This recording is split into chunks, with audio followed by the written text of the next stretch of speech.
आज भारतीय इतिहास के कुछ अनछुए पहलू जो एग्जाम में बहुत ज्यादा महत्वपूर्ण है, उनके बारे में हम कुछ और बातें कर रहे हैं। आज दूसरा फेज है इसका, एपिसोड नंबर 2। आप हम सब जानते हैं कि भारतीय इतिहास लेखन औपनिवेशिक सत्ता की देन है और भारत के अतीत के अध्ययन की दिशा में पश्चिमी और तथा भारतीय विद्वानों का पहला गंभीर प्रयत्न अगर अपन कहें तो 1857 की क्रांति के बाद ही हुआ। Sacred books of the east, ये पुस्तक आपको याद रखनी पड़ेगी। Sacred books of the east,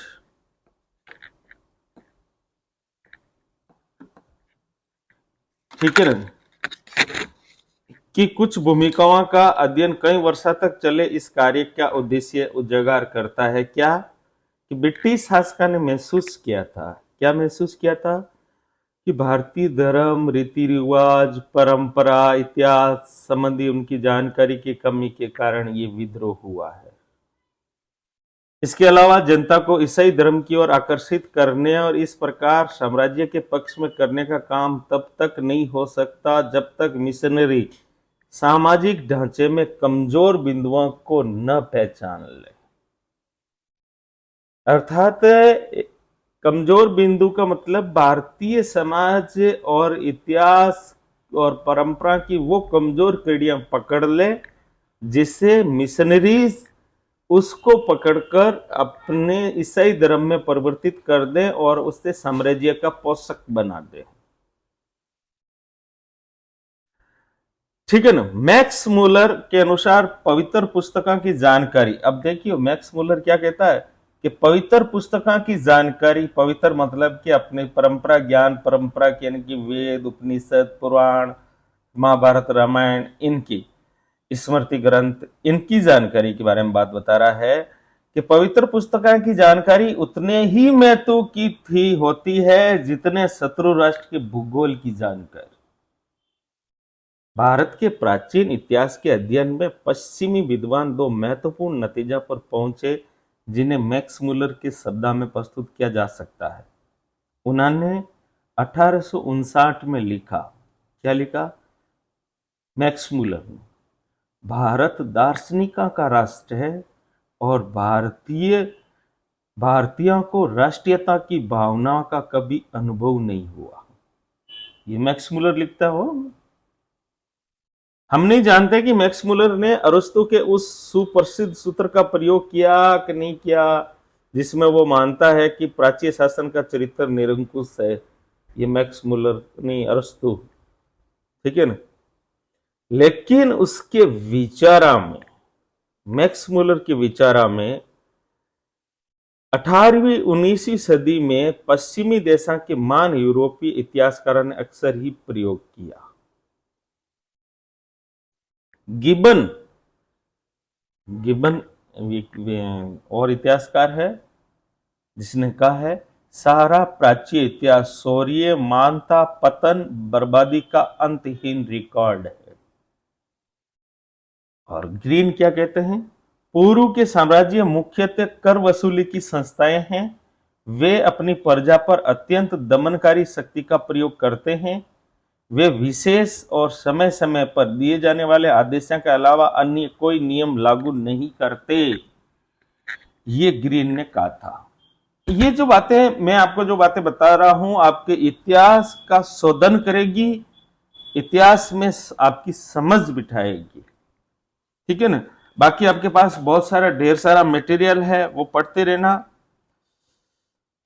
1898 ईस्वी में सेनाट ने लिखा है भारत में न राज्य और न ही पितृभूमि का विचार पनप सका। पितृभूमि यानी कि राष्ट्रीयता का। वो किसी प्रकार की राजनीतिक संस्थावां यहां तक कि विचारों का भी विकास भी नहीं कर पाया। ये प्राचीन भारत के बारे में विचार थे। भारत के पुराने इतिहास संबंधी ऐसे विचार स्पष्टता साम्राज्यवादी विचारधारा से प्रेरित थे, ठीक है ना। और तत्कालीन ढांचे में इसके व्यवहारिक नतीजे भारत में स्वशासन की मांग के लिए खतरनाक साबित हो सकते थे। यदि भारतीय लोग मूलतः दार्शनिक प्रवृत्ति के थे तो स्पष्टतः उनका भौतिक दुनिया का प्रबंधन उनके साम्राज्यवादी मालिकों को ही करना था।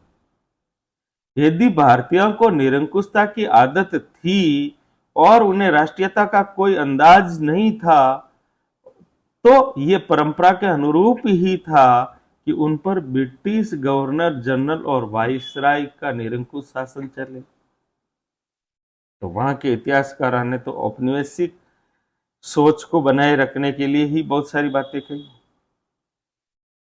प्राचीन भारत, खास तौर पर प्रारंभिक भारतीय राजनीतिक संरचना संबंधी ये उपनिवेशवादी विचारधारा भारतीय बुद्धिजीवियों और उन विदेशी विद्वानों के लिए जो साम्राज्यवादी विचारधारा से अभी प्रभावित नहीं हुए थे, एक चुनौती थी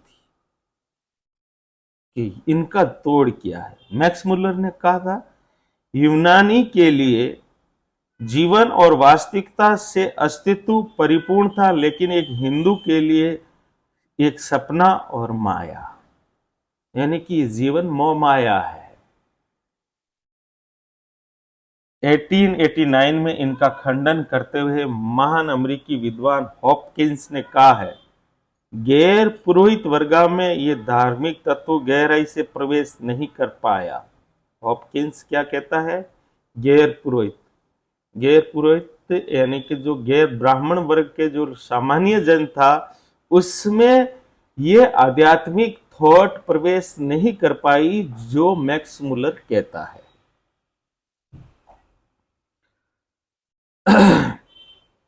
इस चुनौती का सबसे बड़ा जवाब तो भारतीय विद्वान ही दे पाएंगे और उन्होंने ही दिया। 19वीं सदी के अंतिम 3 दशकों के दौरान भगवान लाल इंदरजी, आर.जी. भंडारकर, नाम याद रखिएगा, आर.एल. मिश्र और बाल गंगाधर तिलक ने साम्राज्यवादी विचारधारा का झूठ साबित करने का प्रयत्न किया। इनमें से अधिकतर अपने समय के राजनीतिक सामाजिक आंदोलनों से जुड़े हुए थे। ठीक है ना, ये जो भी थे अपने समय के राजनीतिक और सामाजिक आंदोलनों से जुड़े हुए लोग थे। उन्होंने देश के प्राचीन इतिहास के विविध पहलुओं में शोध कार्य किया और उनके जरिए उन्होंने अपने समय में देश की राजनीतिक और सामाजिक प्रगति के तर्क मजबूत किया। तब से भारत के अतीत का अध्ययन मुख्यतः राष्ट्रवादी विचारधारा से निर्देशित रहा। यानी कि ज्यों ही साम्राज्यवादी विचारधारा आई, उसके विरोध स्वरूप, उसकी प्रतिक्रिया स्वरूप राष्ट्रवादी विचारधारा पनपी। ठीक है ना। राष्ट्रवादी आंदोलन के 2 पहलू रहे, आधुनिक और परंपरावादी। वैसे ही प्राचीन भारतीय राजनीतिक प्रणाली संबंधी शोध के क्षेत्र में भी 2 धाराएं रही। यह सुविदित है कि अपनी प्रारंभिक मंजिला में भारतीय राष्ट्रीय आंदोलन की मुख्य मांग थी निरंकुश वाइसराय के अधिकारों को सीमित करना, यही मांग थी। इसके लिए उसने केंद्र और प्रादेशिक सरकारों में जन पहलुओं को जोड़ने पर जोर दिया, जन पहलुओं को यानी कि जन प्रतिनिधियों को जोड़ने पर जोर दिया। प्रारंभ में कांग्रेस की स्थापना का उद्देश्य यही था। सन 1887 में आर.सी. दत्त ने एक पुस्तक लिखी, सिविलाइजेशन इन द ब्राह्मण पीरियड, यानी ब्राह्मण काल में सभ्यता, शीर्षक से एक लेख लिखा जिसमें दर्शाने का प्रयास किया कि प्राचीन काल में राजा सभी के लिए न्याय करता था। उनके बाद जब ये मैक्स मुलर और उसका ग्रीन का जवाब है, ग्रीन और गिब्बन का जवाब है ये, ठीक है ना। पूर्णेंद्र नारायण सिंह ने के लेख में सर ऑकलैंड कोलविन के इस वक्तव्य का खंडन किया। सर ऑकलैंड कोलविन का एक वक्तव्य है क्या कि अंग्रेजा ने ही पहली बार सिखाया कि शासन का उद्देश्य और तरीका जनता का कल्याण है, न कि शासक का व्यक्तिगत वैभव बढ़ाना। यह ऑकलैंड कॉल्विन ने कहा था और इसका खंडन किया था पूर्णेंद्र नारायण सिंह ने। क्या तर्क दिया? ऐसा विचार प्राचीन भारत में सरकार की प्रणाली के प्रति अज्ञानता का परिणाम है। अगर कॉल्विन ऐसा सोचता है तो उनके विचार में प्राचीन भारत में सीमित राजतंत्र था। अब 1905 में बंगाल के विभाजन के फलस्वरूप तीव्र राष्ट्रवादी प्रतिक्रिया पैदा हुई, जानते हैं आप सभी लोग। उससे प्राचीन भारतीय राजनीतिक प्रणाली के क्षेत्र में शोध कार्य को और अधिक बढ़ावा मिला, प्रोत्साहन मिला। प्राचीन चरित्र संबंधी कर्जन के उपदेश, और कर्जन बहुत ही प्रतिक्रियावादी वायसराय था, ठीक है ना। बंगाल के विभाजन के उनके निरंकुश कदम और कलकत्ता कॉरपोरेशन, आपको पता है कलकत्ता कॉरपोरेशन में निर्वाचित तत्वों पर उनके आक्रमण ने इस शोध कार्य को तेज।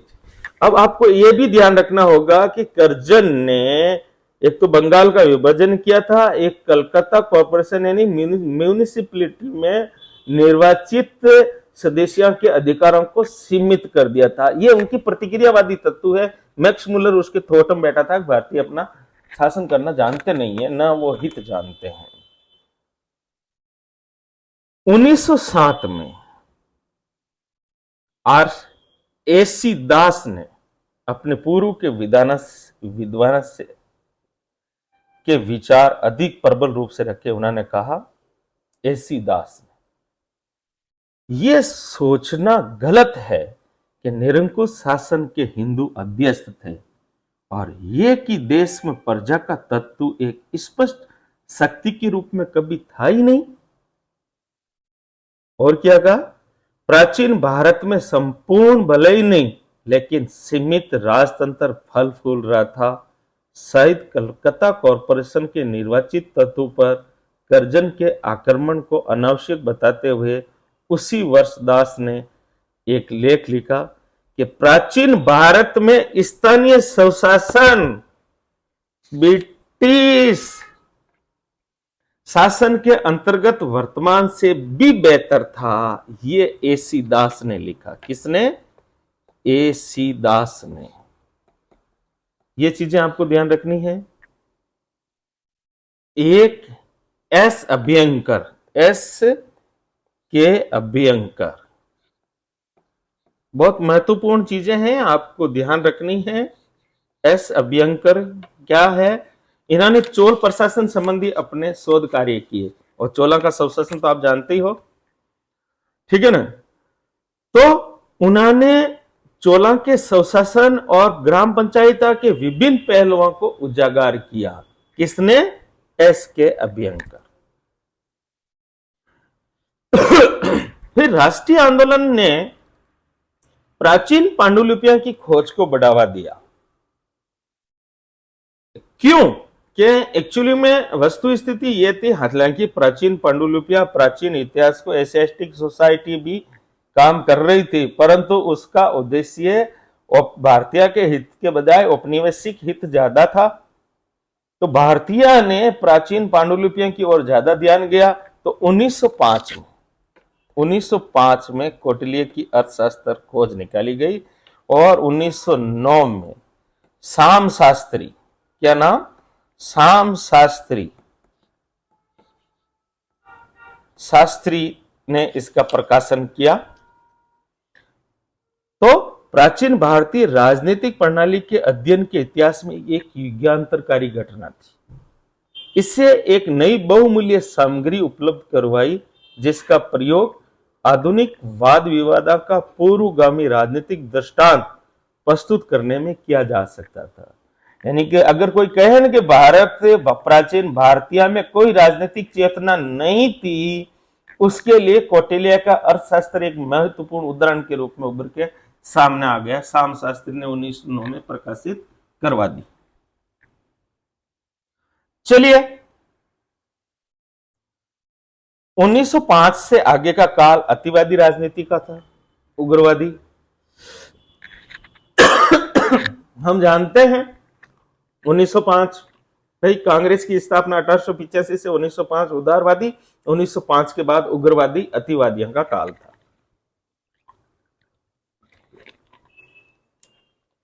चलिए, अतिवादी धीमे सुधारा के लिए संवैधानिक तरीका में तो विश्वास नहीं करते थे। बंगाल, महाराष्ट्र में क्रांतिकारी संगठन का जाल बिछ गया था। मैं आपके लिए हिंट दे रहा हूं, आपके लिए होल हिस्ट्री के बारे में बात कर रहा हूं। आप इसके मद्देनजर रखते हुए आप इतिहास का अध्ययन करेंगे तो आप फर्स्ट ग्रेड क्या, net, JRF, school lecturer, college lecturer सब निकाल सकते हैं। तो शर्त इतनी सी है कि आप एंगल ये रखें। और इन आंदोलनों पर, इन अतिवादी आंदोलनों पर हिंदू पुनरुत्थानवाद का भी रंग चढ़ा हुआ था। क्यों? कि इन सभा और सोसाइटियां के नाम ही पुरानी संस्कृति के लिए उनके लगाव का परिचय देते हैं, जैसे अनुशीलन समिति, जिसका अर्थ होता है संस्कृति और ज्ञान का प्रसार। इसकी स्थापना 1905 में हुई और 1960 तक 550 शाखाएं थी। हालांकि ये संस्था अहिंसा में विश्वास नहीं रखती थी। इन संस्थाओं ने देश में एक क्रांतिकारी वातावरण पैदा किया। उसने अपने मातृभूमि की पूर्ण आजादी की दिशा में ढेरों बुद्धिजीवियों के मस्तिष्क में एक अलग दिशा दी। उन्हीं के जरिए स्वराज शब्द का व्यापक प्रचार हुआ। एक वामपंथी अखबार ने स्वराज का अर्थ आत्म करारोपण, आत्म विधि निर्माण और आत्म प्रशासन लगाया है। ठीक है ना? और केपी जायसवाल, कॉन्सिडेंस है, केपी जायसवाल जो है कलकत्ता विश्वविद्यालय में प्रोफेसर थे और वो केपी जायसवाल पर यह शक किया जाने लगा कि वो केपी जायसवाल अनुशीलन समिति से जुड़े हुए हैं, यानी कि उग्रवादी संगठन से जुड़े हैं, उनको वहां से हटा दिया गया था। ठीक है ना?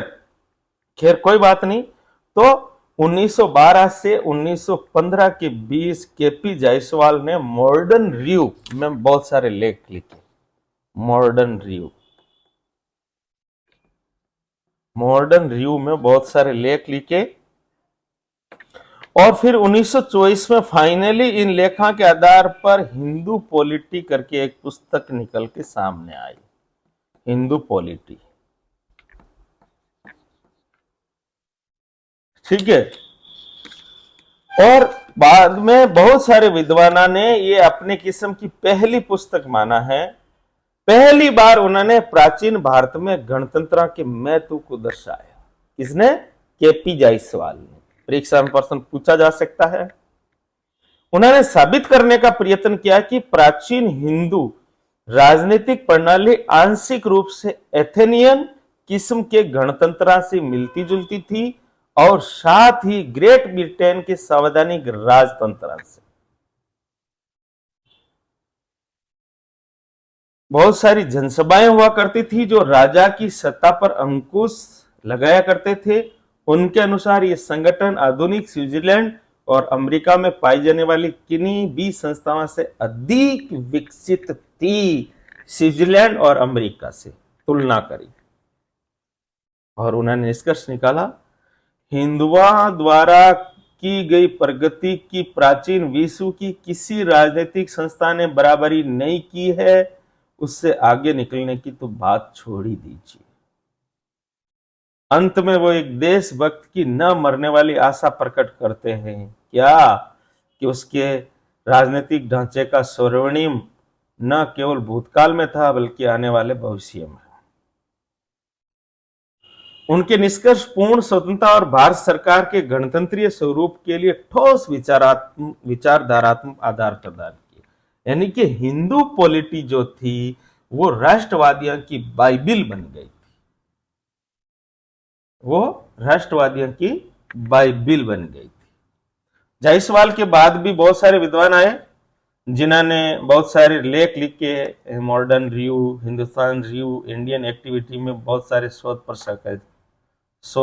प्रसारित किए। कई मायना में 1916 से 1925 के बीच का काल हमारे राष्ट्रीय आंदोलन का काल था। जैसे ये वही दौर था जब प्रथम विश्व युद्ध के बाद यूरोप और एशिया में राष्ट्रवादी और क्रांतिकारी आंदोलन तेजी से फैल रहा था। प्रथम विश्व युद्ध के बाद अन्य किसी काल में प्राचीन भारतीय राजनीतिक प्रणाली संबंधी इतने शोध कार्य नहीं हुए जितने इन 9 वर्षों में हुए। यदि लेखा को छोड़ दिया जाए तो हिंदू राजनीतिक सिद्धांतों और संस्थाओं संबंधी मोनोग्राफ की संख्या 1 दर्जन से अधिक होगी। इन सभी रचनाओं का विचारधारात्मक आधार खोजना तो संभव नहीं है, लेकिन कुछ अपन कुछ कुछ बातें कर लेते हैं इसके बारे में। राजनीतिक प्रणाली संबंधी सामान्य विषय की रचना पर पहले विचार व्यक्त करते हुए पी.एन. बनर्जी, क्या नाम? पी.एन. बनर्जी, उनकी पुस्तक है public administration in ancient India. ठीक है ना? वो क्या कहते हैं? सरकार की प्राचीन प्रणाली को हम इसी प्रकार संवैधानिक राजतंत्र कह सकते हैं। ये सचिव तंत्र था। क्या था? सचिव तंत्र। वे आगे कहते हैं कि प्राचीन काल में न सिर्फ राजतंत्र में बल्कि गणतांत्रिक राज्य में भी जनसभाएं हुआ करती थी। उसी वर्ष के.वी. रंगास्वामी अयंगर, के.वी. रंगास्वामी अयंगार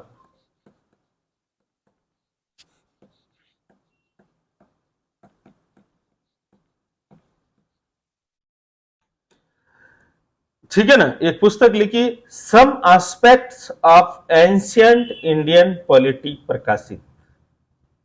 यह पुस्तक 1914 में उनके द्वारा दिए गए लेक्चर पर आधारित थी और उनकी रचना में राजनीतिक ढांचे का हथियार आधुनिक राजनीतिक विवादों में प्रयुक्त करने के प्रयत्न की निंदा करते हैं, लेकिन साथ में वे दर्शाते हैं कि प्राचीन भारतीय संस्थाओं और राजनीतिक सिद्धांत को प्रगतिहीन बताने वाले वर्तमान विचारों का खंडन प्राचीन भारतीय संरचना के सफल ऐतिहासिक अध्ययन में सहायक साबित होगा।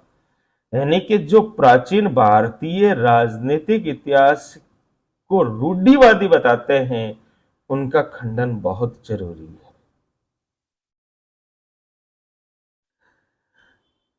अभी भारतीय संस्कृति के इस विशेष पहलू में काफी पीछे है, लेकिन आने वाले पन्ना में हम ये साबित करने की कोशिश करेंगे कि अतीत में स्थिति अलग थी।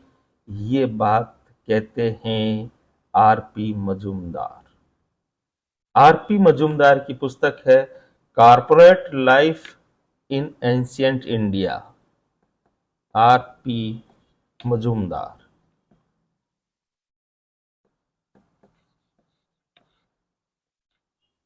ठीक है, corporate life in ancient India.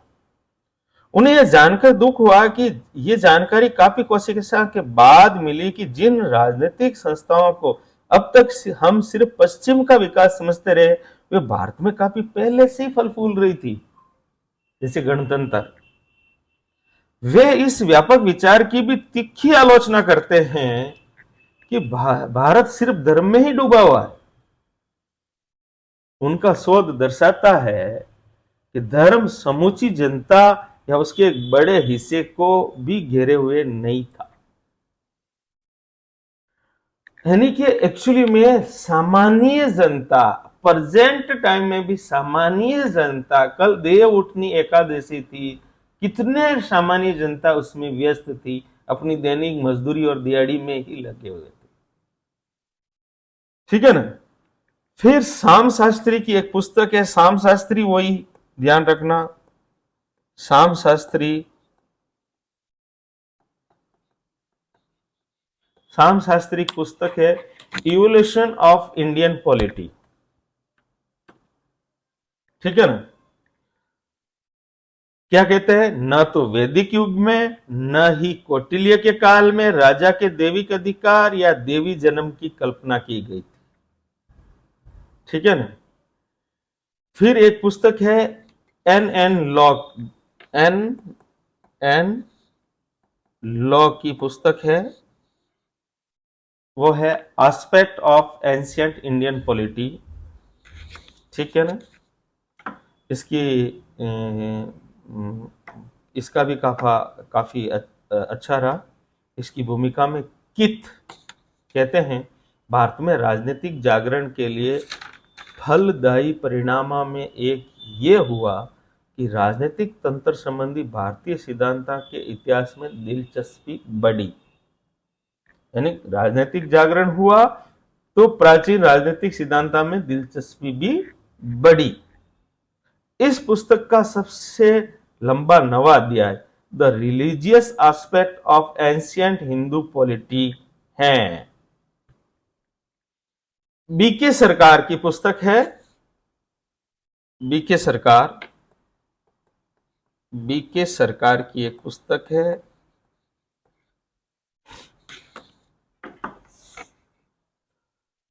Political institutions and theories of Hindus.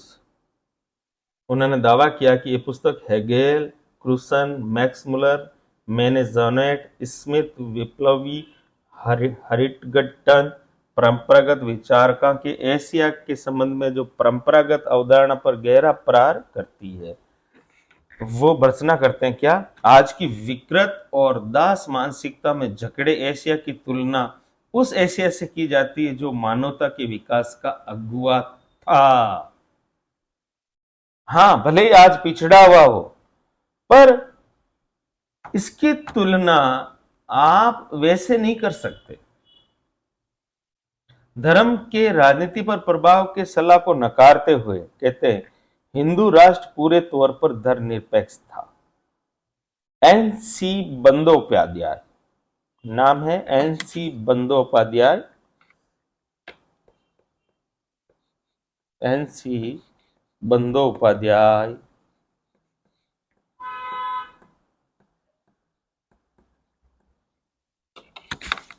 ठीक है ना। इसकी पुस्तक है an development of Hindu polity and political theory. उसमें क्या बात कही? वह भारत के आदिकाल के राजा न तो खुद को देवी गुण वाले और न ही विशेष अधिकार वाले मानते थे। उनके अनुसार विचार के द्वारा कुशासक को हटा देने और उसका खात्मा कर देने को सही ठहराना देवी शक्ति के सिद्धांत को अस्वीकार करता है। और आपको पता है बहुत बाहर राजा को मारकर पुष्यमित्र शुंग ने एक्चुअली में मौर्य वंश का अंत करके शासन बना था। एक यूएन घोषाल की पुस्तक है a history of Hindu political theory. ठीक है ना।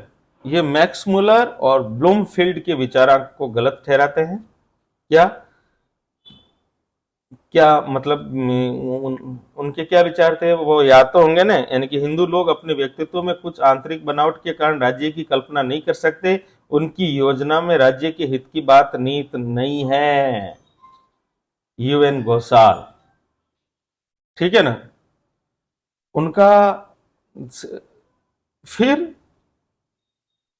घोषाल कहते हैं अगर संतुलित जांच की जाए तो यह आधा सच भी साबित नहीं होगा।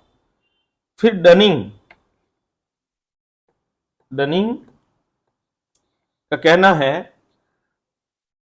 भारतीय आर्य कभी भी राजनीतिक शास्त्र को अध्यात्म से अलग ज्ञान की शाखा नहीं बना सके जैसा यूरोप के आर्य ने किया। ये डनिंग ने भारतीय आर्य के बारे में कहा। जबकि दूसरी ओर विप्लवी सृष्टिकर्ता ईश्वर में असीम विश्वास के कारण उन्होंने अपनी संस्था के अंदर तर्क की दृष्टि से कभी नहीं झांका। इसको अस्वीकार करते हुए घोषाल कहते हैं कि बौद्ध धर्म की मूल राजनीतिक समझ सुस्पष्ट और मानव तर्क शक्ति को प्रिय है। वे आगे इस बात पर भी जोर देते हैं कि भारतीय तंत्र निरंकुश राजशाही ढांचे पर नहीं बना जैसी कि आम धारणा है। ये घोषाल, यूएन घोषाल कहते हैं a history of Hindu political. 1925 में some aspect of ancient Hindu polity पर अपने आख्याना में डी.आर. भंडारकर ने पुनः इनकी आलोचना की है और क्या कहा कि भारतीय लोगों ने कभी भी राष्ट्रीयता का अनुभव नहीं किया और उनका दिल कभी भी राष्ट्रीय के लिए नहीं धड़का। वे कितने मूर्ख लोग हैं जो ऐसी अवधारणा बनाए रखते हैं। अर्थशास्त्र की खोज के बाद ये कहना सही नहीं है। अब क्या बोलते हैं डी आर भंडारकर कि अगर कोई कहता है भारतीय को राष्ट्रीयता का और राजनीति का न तो ज्ञान था न उनकी कोई सोच थी, ठीक है ना। क्या कहते हैं कि अर्थशास्त्र, अब ये कहना कि अर्थशास्त्र की खोज के बाद यह कहना सही नहीं कि हिंदू लोग राजनीति शास्त्र के अनभिज्ञ थे और उन्होंने कभी भी राजनीति शास्त्र को ज्ञान के अलग स्वतंत्र भाग के रूप में नहीं खड़ा किया। ये बिल्कुल ही गलत है। रिपब्लिकन असेंबली में व्यापार के नियम के बहस के दौरान वे आशंकित रहे और उसका निष्कर्ष पक्षपातपूर्ण देशभक्ति से ग्रसित रहा है, ये अलग मैटर है। परंतु डी.आर. भंडारकर ने स्पष्ट कह दिया कि अर्थशास्त्र की खोज के बाद भी अगर आप ये कहते हो, जहां आर्यावर्त, दक्षिणावर्त, ठीक है ना, सारी चीजें। चलिए, राष्ट्रवादी विचारों का उच्चतम रूप वी.आर.आर. दीक्षित, वी.आर.आर. दीक्षित, वी.आर.आर. दीक्षित हिंदू एडमिनिस्ट्रेटिव इंस्टीट्यूशंस पर उन्होंने का शोध किया था। वे हिंदू राज्य व्यवस्था को करीब करीब आधुनिक ही मानते थे। इस बात को गलत बताते हुए प्राचीन भारत में देशभक्ति जैसी कोई प्रवृत्ति नहीं थी। वे तर्क देते हैं कि देश की एकता और हर राजा के दिग्विजय का उद्देश्य, दिग्विजय की अवधारणा ठीक नहीं थी, तो दिग्विजय का उद्देश्य तथा कन्याकुमारी से लेकर हिमालय तक पूरे विश्व पर अपने शासन के विस्तार की आकांक्षा देश में गहरी राष्ट्रीय भावनाओं पर तनिक भी शक की गुंजाइश नहीं छोड़ता। फिर वो कहते हैं कि राष्ट्रवाद की भावना नहीं थी, सैक्रिफाइस की भावना नहीं थी, जननी जन्म भूमि स्वर्गदपि गरियसी। ये क्या था?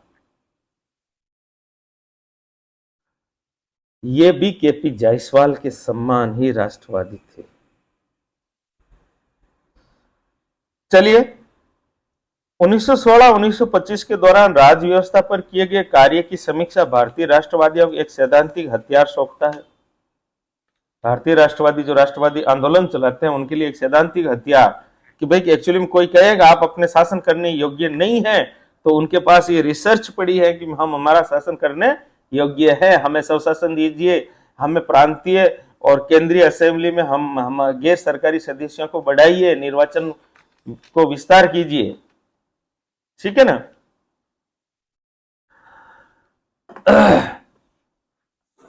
आर.के. मुखर्जी का local government in ancient India, यानी कि प्राचीन भारत का स्थानीय प्रशासन, क्या लिखते हैं? प्राचीन भारत में स्थानीय ग्रामीण प्रशासन तथा केंद्र सरकार के बीच कोई भी राजनीतिक संस्थान नहीं था, एक स्वायत्त ग्राम्य स्वायत्त संस्था के रूप में कार्य करता था।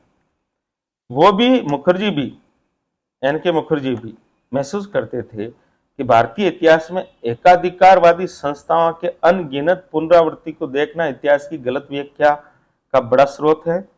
उनका दावा है कि प्राचीन भारत के स्थानीय संस्थानों का अध्ययन विकास की दशा निर्धारण करेगा।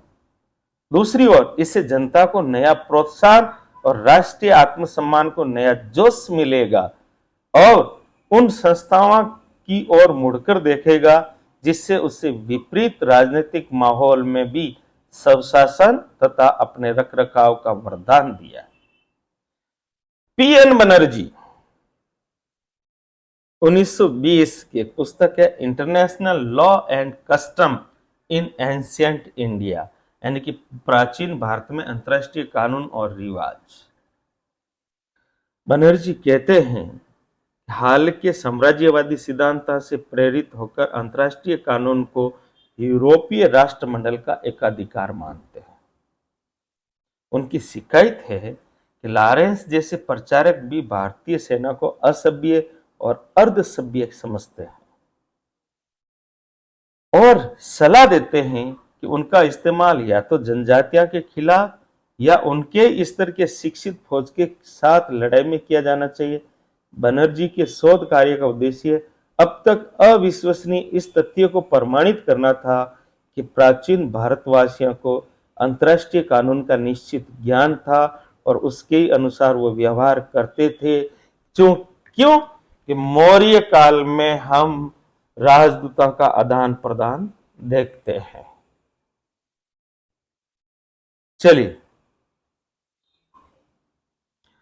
SV Kashinath, SV Vishwanath, SV Vishwanath, SV Vishwanath, international law in ancient India, प्रथम विश्व युद्ध जो राष्ट्रों के बीच के कानून और सारे अंतर्राष्ट्रीय नैतिकता का उल्लंघन करके लड़ा गया था। समझ में आ रही है?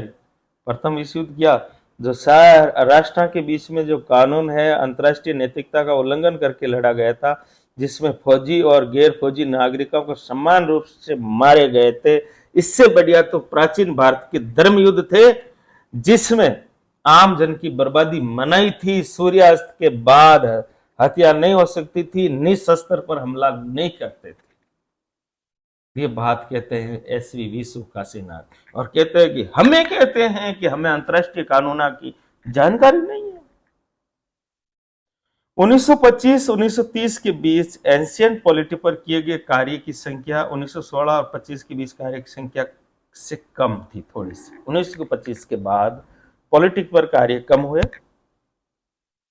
एनसी बंदोपाध्याय, एनसी बंदोपाध्याय आराम से की पुस्तक है डेवलपमेंट ऑफ हिंदू पॉलिटी, और दूसरी पुस्तक है पॉलिटिकल थ्योरी एंड कौटिल्य। तो डेवलपमेंट ऑफ हिंदू पॉलिटी में उन्होंने इस धारणा को निरस्त करने की कोशिश की कि भारत निरंकुश शासन व्यवस्था का जन्म स्थान रहा है, यानी कि इस धारणा को उसने तोड़ दिया। ठीक है। दूसरी पुस्तक पॉलिटिकल थ्योरी एंड कौटिल्य में दर्शाया, कौटिल्य ने ऐसे राजा की कल्पना की थी जो अपनी पहचान को भी रीति रिवाज और भाषा के साथ एकीकृत कर देगा। लेकिन उसी समय बेनी प्रसाद ने, किसने? बेनी प्रसाद। याद रखिएगा, बोरिंग सब्जेक्ट लग सकता है, परंतु सर्वाधिक सवाल आपके net, JRF, college lecture, school lecture में इसी में से आएंगे। स्टेट इन एंशिएंट इंडिया और गवर्नमेंट इन एंशिएंट इंडिया नामक दो पुस्तकें प्रकाशित की, जिनमें चेतावनी दी गई कि प्राचीन संस्थाओं में आधुनिक विचारधारा की अधिक खोज ठीक नहीं है। फिर भी ग्रीक और रोमन व्यवस्थाओं पर प्राचीन भारतीय संस्थाओं की श्रेष्ठता साबित करने के लिए उन्होंने कहा कि प्राचीन भारतीय संस्थाओं में ग्रीक और रोम जैसा अधिनायकवाद नहीं था। बेनी प्रसाद ने कहा कि भाई कि अब वर्तमान युग में प्राचीन संस्थाओं का, यानी कि हिंदू संस्थाओं का इतना गुणगान अच्छा नहीं है, फिर भी हमें ये मानना पड़ेगा कि प्राचीन रोम और यूनानी संस्थाओं से हमारी राजनीतिक संस्थाएं बेहतर थी। अन्य राष्ट्रों की तरह जाति व्यवस्था, संपत्ति, जन्म से जुड़े मान सम्मान के मिश्रण पर रोक लगा रही थी। कहां? ग्रीक और रोम में। ठीक है। एस के अयंगर।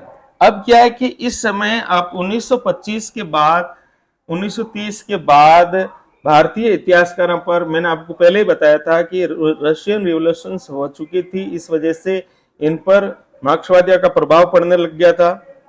चलिए, तो 1921 के बाद 31 के बाद एस के अयंगर, एस के अयंगर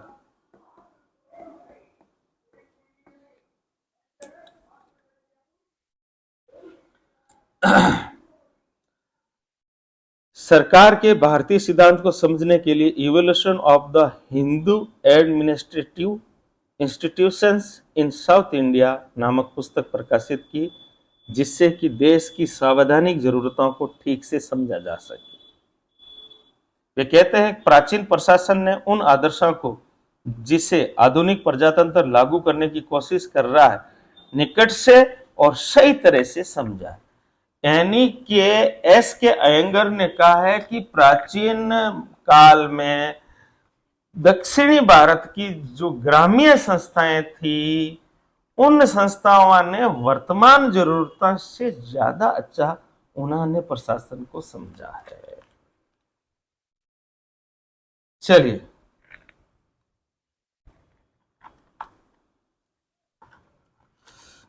उसी तरह यूएन घोषाल की एक पुस्तक है, शोध है यूएन घोषाल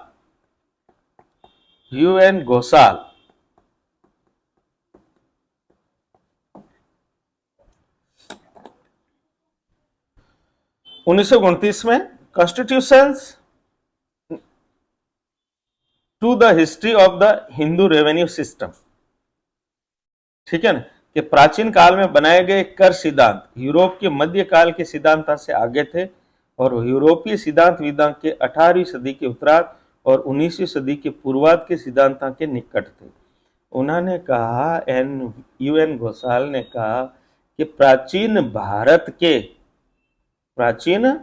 भारत के जो कर सिद्धांत थे वो यूरोपीय समकालीन कर सिद्धांतों से कहीं बेहतर थे। चलिए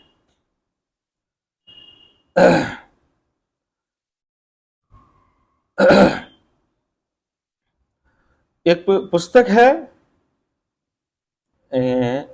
एडमिनिस्ट्रेटिव इंस्टीट्यूशंस के समीक्षक लिखता है, देश में पिछले 15 वर्षों में कार्य की सामान्य प्रवृत्ति ये दर्शाता रहा है कि प्राचीन काल में देश की सरकारें गैर जिम्मेदार नहीं थी, जनता के विचार को दर्शाने के लिए मान्यता प्राप्त मंच थे, जनता के विचार का प्रशासन के सभी स्तरों पर आदर किया जाता था।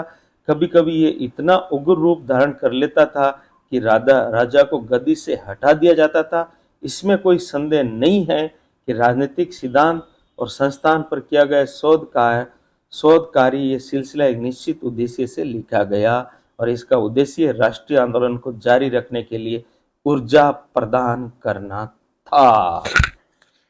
ये चीज आपको समझ में आई? खैर, इन सभी बातों से इन राष्ट्रवादी विचारधारा की एक सीमा थी।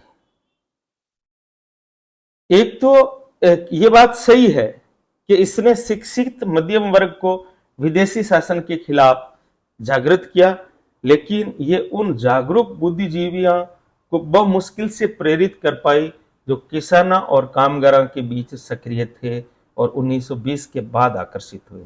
मैंने बात स्पष्टतः, क्योंकि मेरा हाथ में जो पुस्तक है वो एक मार्क्सवादी लेखक की है, ठीक है ना, तो स्पष्टतः बताता है कि 1920 के बाद, क्योंकि इतिहास को देखने का नजरिया ही बदल गया था, इसलिए उन साम्यवादी, उन मार्क्सवादियों का और रशियन रिवॉल्यूशंस के बाद उनको प्रभावित नहीं कर रही थी। फिर प्राचीन हिंदू संस्थाओं के प्रति पूर्ण